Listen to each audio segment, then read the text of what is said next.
Au nom de monsieur le gouverneur, nous allons saluer tous les acteurs qui se sont mobilisés pour accompagner les deux associations. Et nous saluons donc à sa juste valeur cette initiative qui vient à point nommé, qui porte des intérêts majeurs. Premièrement, c'est de faire liberté des camps, des très bonnes choses.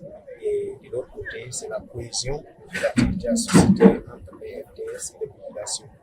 Voilà, dans le contexte que nous vivons aujourd'hui, nous avons vraiment besoin de cette cohésion pour faciliter la collaboration entre les FDS et les populations. Car c'est juste avec cette façon d'agir en synergie que nous pouvons devenir de ce que nous vivons aujourd'hui, à savoir le Nous sommes vraiment contents d'accueillir ce reboisement. Cela va nous permettre d'avoir de l'ombre, d'avoir des fruits à manger.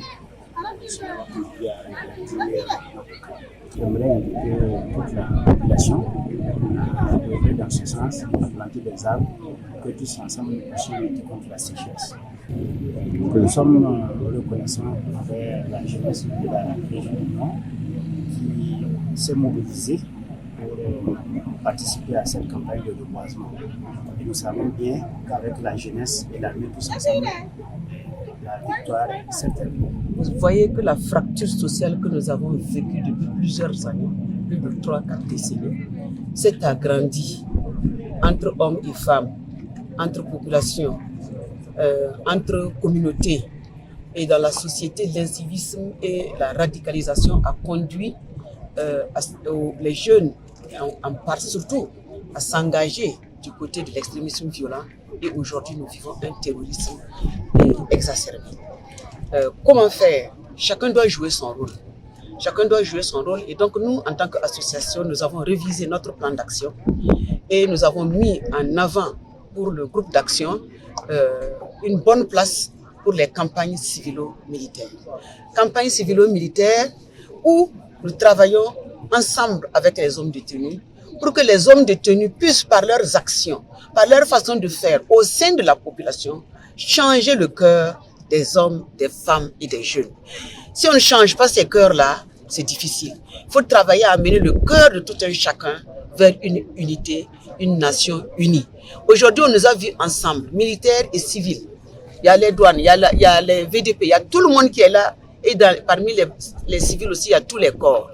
Ceux qui prêchent pour qu'il y ait un gros trou, un gros fossé entre les populations pour gagner la guerre, n'ont qu'à se détromper. Nous sommes unis, nous sommes ensemble, nous travaillons ensemble. Nous avons fait la même chose à Tenkodogo, à Ouaga, à Po, à Bobo, ainsi de suite, où nous donnons des arbres, pas n'importe quel arbre. Nous faisons des bosquets parce que c'est sous l'arbre que même quand il y a une difficulté, on se met pour chercher à se réconcilier. Si on se met autour d'une table, on peut trouver une solution. Mais aussi, que ce soit les PDI, quand on les chasse, la première nourriture c'est où? C'est dans la brousse. C'est cueillir ces feuilles, ces plantes, n'importe quoi pour bouillir et se nourrir pour survivre. Mais c'est aussi à travers les plantes que nous nous soignons.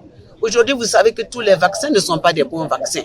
Alors que nos plantes, si on se basait sur ce que nous avons au niveau endogène, on n'aurait pas besoin de leur donner des milliards, alors que nous avons les médicaments à côté. Dieu a tout prévu. Dieu a tout prévu. À côté de cela, je veux que vous compreniez le sens profond de cette rencontre. Cette rencontre, avec ces arbres, c'est un cri de cœur. Nous pleurons tous les jours nos hommes qui tombent. Ce sont nos frères, nos maris, nos amis. Nous pensons qu'il faut doter les femmes et les communautés de ce qu'il faut pour qu'ils puissent se nourrir. C'est ce jardin nutritif que j'ai bien voulu donner aux femmes des camps leur permettront d'avoir de quoi se nourrir. Il y a le baobab, il y a le moringa, il y a le citron, il y a les goyaviers, il y a les plantes qui vont nourrir à leur famille, mais ils ne finiront pas ça eux seuls. Ils pourront vendre pour se faire aussi des revenus. Et nous serons prêts à les accompagner pour que le moringa, nous avons près de 1000 moringas que qu'ils vont planter. Voilà un peu l'esprit qui est derrière cette idée de notre programme de campagne civilo-militaire Arbre et Espérance. Arbre et Espérance, parce que tout ce que je vous dis, l'arbre c'est l'espoir. Avec l'arbre, nous pouvons penser que nous allons ramener la joie la gaieté, l'allégresse dans chaque famille du Burkina. Et vous voyez que ces temps-ci, le chef de l'État ne prêche que l'union. Il ne prêche que l'union. Hein? Donc ça veut dire que nous avons vu loin, hein, ce qu'il faut pour pouvoir accompagner les dirigeants à vaincre et à ramener la paix au niveau du Burkina Faso. Les gens savent qu'ils vont avoir un gain. Si elles savent que nous les suivons et que nous pouvons les accompagner à faire une petite ou moyenne industrie de jus, de poudre de moringa, etc., de feuilles de baobab, etc., elles ne peuvent que entretenir ces arbres parce que leur richesse viendra de ces arbres. Nous allons faire une sorte de convention pour les amener à travailler.